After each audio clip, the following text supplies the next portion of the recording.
Welcome to the Retirement Made Easy podcast. I'm your host, Greg Gonzalez. My goal for the podcast is to help you live a better life in retirement by giving you the tools and information you need in a language that you can understand. This is episode number 96. On today's episode, we're going to talk about the best month or months to retire and why. We're going to talk about people's different scenarios where it makes sense to retire during a certain month versus other months, and why exactly it matters or it can be beneficial to retire a certain time versus just saying, I'll retire at the end of the year. If you're a new listener that's just finding us for the first time, like I said, this is episode number 96. So we have 95 other episodes that have discussed different various topics of retirement planning. I would encourage you to go check those out. And here's five. Here's five of the top episodes that we've had. The number one episode is episode number 79. That's how much money do you need to retire? Episode number 85 talks about maximizing your Social Security benefit.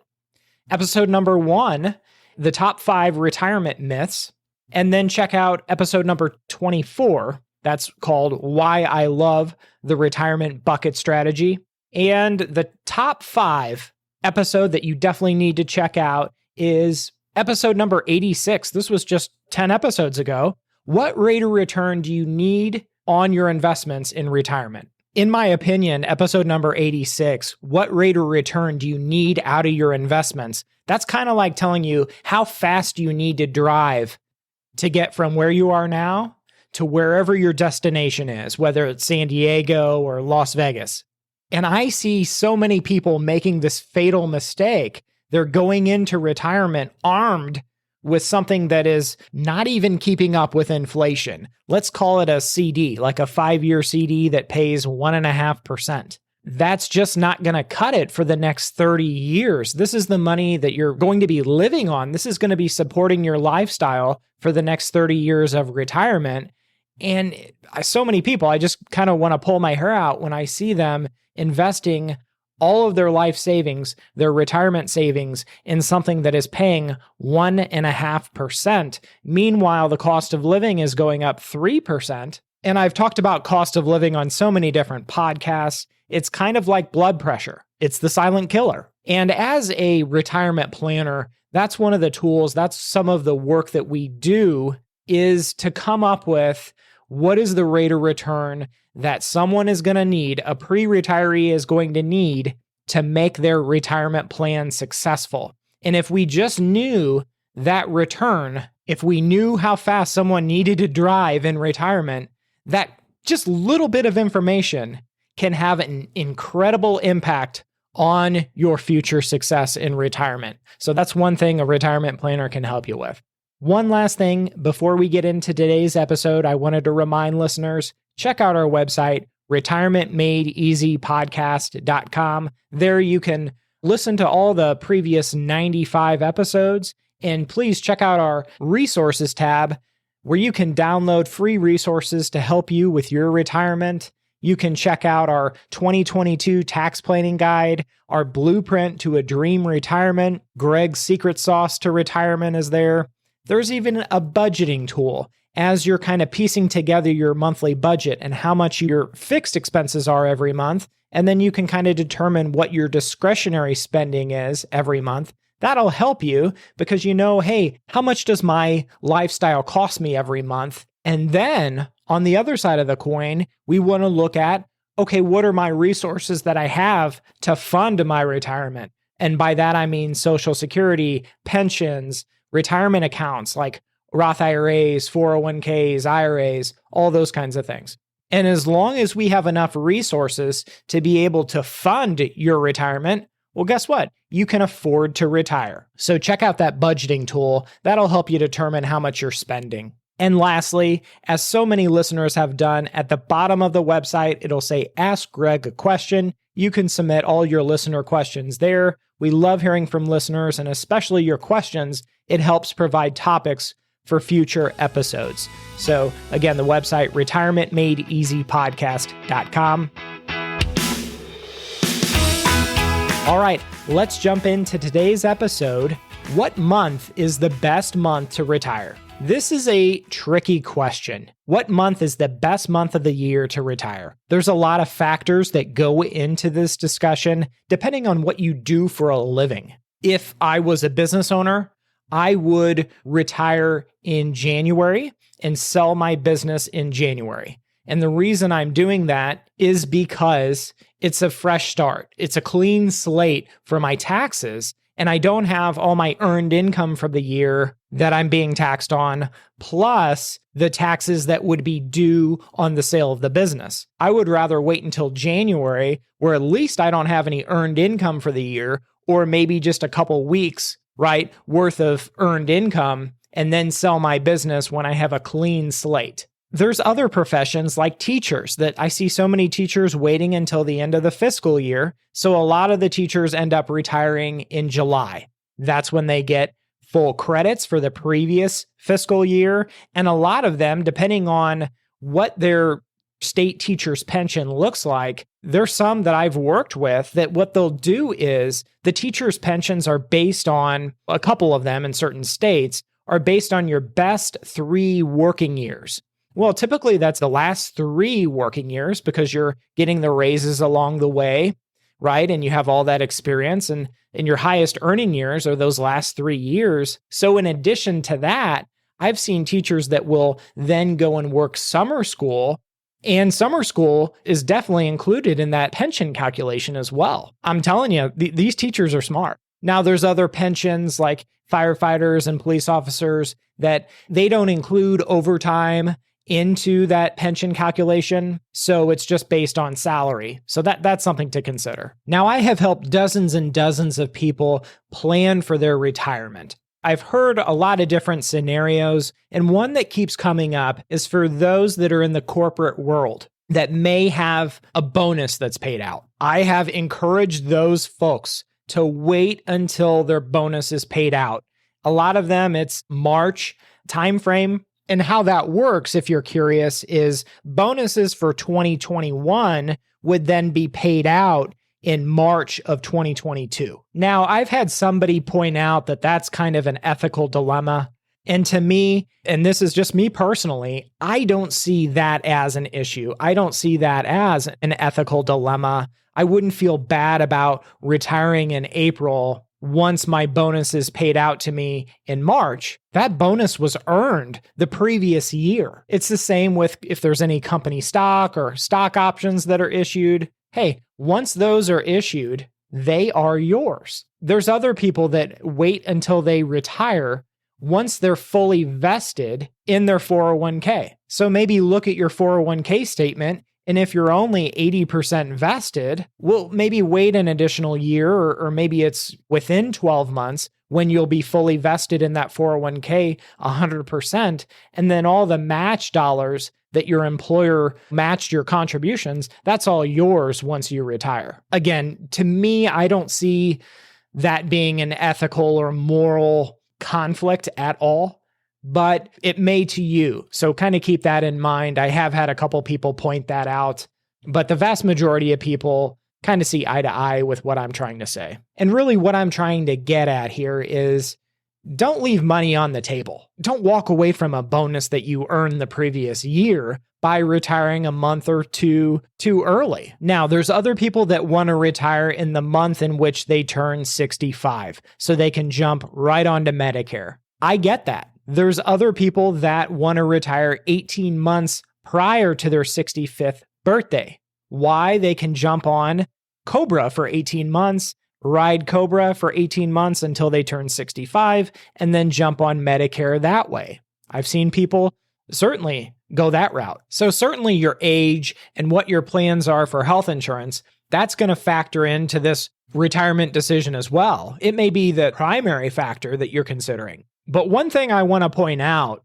is that even though you have this great plan to retire at a specific time for a specific reason, other things happen. Either your health doesn't hold up and maybe you had to have a surgery and maybe you're unable to keep performing the same work you were doing, and then you kind of have to call it an early retirement due to health reasons. I've seen that many times throughout my career helping people. Other times, maybe your employer is going through layoffs. Maybe they're not renewing contracts. They're getting bought out by another company. They're downsizing. Believe me, that happens a lot, especially if you take a step back and think about it, and someone that's approaching retirement has all those years of experience, and they're probably in their peak earning years, if we had to say. So a lot of times the employer is looking at those people and saying, hey, and I know this is going to sound cold-hearted, but believe me, that's not the way it's intended. The employer is going to look at the books and say, okay, look at our payroll here. And if we could get the people who are at the peak earning years, our highest paid employees, if we could get them off the books, it could save our organization a lot of money. That's the reality of the way organizations look at the numbers, at the payroll. And they might say, okay, we're paying this person $100,000. We could maybe replace them with someone in the beginning of their career that maybe doesn't have the experience, but we could pay that person a fraction of what we're paying this person that's making $100,000 a year. Especially in the lean years, you see a lot of these companies trying to offer these early retirement packages to these people. A lot of Fortune 500 companies that I've seen over the years do this, especially with anybody 55 or older. So while this discussion is going to be helpful, I believe, to everybody on what month is the most beneficial to retire, sometimes it's out of your hands. And you just kind of have to accept that that's reality, and keep that in the back of your mind, that sometimes we're not given that choice. Whether it's our health or a decision from our employer, it might not be our call. But if it were me and I had to pick the month to retire, it would probably be March or April. And here's why. I see a lot of people that once they retire, they have their sick and vacation days are paid out in some capacity. And sometimes that amounts to, I've seen it as low as $5,000. I've seen it as much as like $30,000, depending on how long someone was working for their employer. So that amount is taxed. Sometimes that can be tax deferred if it's put in a retirement plan like a 401k or 457 plan. I've seen that possible. But what I will say is retiring early in the year like that, number one, you can still contribute to a Roth IRA, an IRA, to your 401k, because you've got January, February, March, maybe possibly some of April of earned income, and you can use that earned income to contribute to those retirement accounts. So that is certainly helpful. But also, if you do have those vacation and sick days that are built up, and your employer says, hey, we got $20,000 here that we're going to withhold 20% or whatever it is. So if I know I'm going to be taxed on my sick days, vacation days, all that I have accumulated and built up, well, I don't want to retire in December or November when I have a year's worth of earned income in my peak earning years, and then I'm going to tack on my sick days and vacation days. That would almost ensure that those sick days, vacation days are taxed at a very high tax rate because you've got a year's worth of earned income.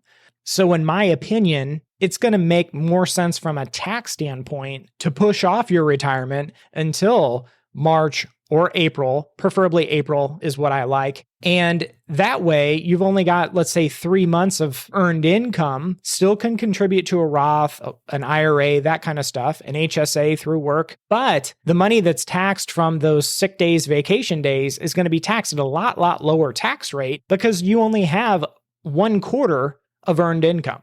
Now, the other thing that makes April so great is that the weather is starting to get warmer. If you live in the Midwest or the North or the Northeast, things are starting to green up, right? Also, if you're planning on watching your grandkids, a lot of people like to watch them during the summer. So grandkids are off school coming up in May. April kind of is your month to relax before watching the grandkids in May and through the summer months. But I keep going back to the weather as well and how important that plays into your general mood and your experience of retirement. So many people want to retire at the end of the year or when the weather's really, really bad. Well, then you're all cooped up inside. So I would rather see somebody retire maybe in March or April when the weather is swinging the other way and starting to warm up. Now, there's other people that plan on working maybe seasonal jobs or part-time work in retirement. Like, for example, I have a client that wanted to work part-time at the golf course where he could golf as much as he wanted for free, bring his buddies. He had a very nice discount that was offered through the pro shop. And so guess what?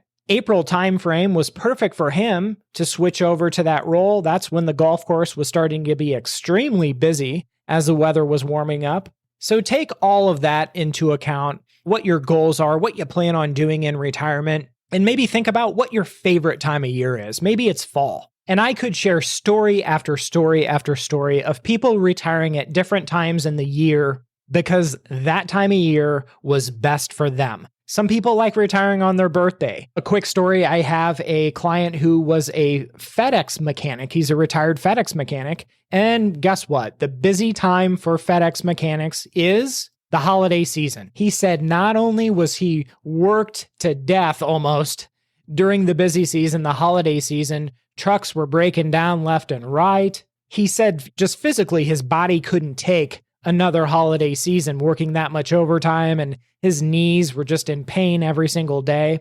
So guess what? He retired right before, a couple months before that busy holiday season. And I gotta be honest, I don't blame him one bit. So think about maybe what month may make sense for you. And I can tell you from a tax perspective, my favorite month just happens to be April. But really the takeaway from today's episode is there's other factors that will help steer you to making that decision of when is the most beneficial time to retire. It could be trying to max out your pension and how that years of service and age is calculated. Health insurance may be a big factor. I see that a lot. Bonuses, when bonuses are paid, all kinds of different factors that go into the optimal time to retire. So I really hope today's episode has been insightful, has kind of got you thinking about why people would retire at certain times of the year versus others, depending on what they do for a living and where they're at and what their goals are.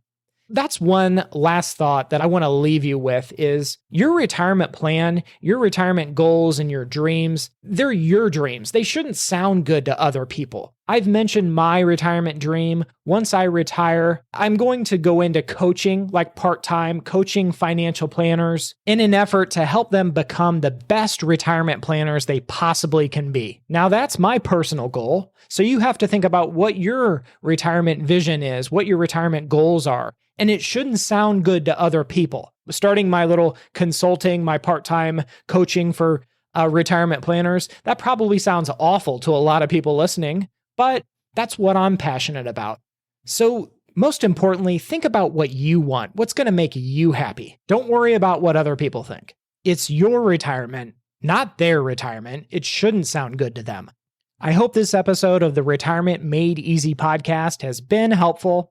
If you have questions, check out my website, retirementmadeeasypodcast.com. I'll see you next week. And remember, always dream big. The opinions voiced in this material are for general information only and are not intended to provide specific advice or recommendations for any individual. To determine which investments may be appropriate for you, please consult your attorney, financial advisor, or tax advisor prior to investing. All performance referenced is historical and is no guarantee of future results. All indices are unmanaged and may not be invested into directly. Securities and advisory services offered through LPL Financial, a registered investment advisor, member of FINRA, SIPC.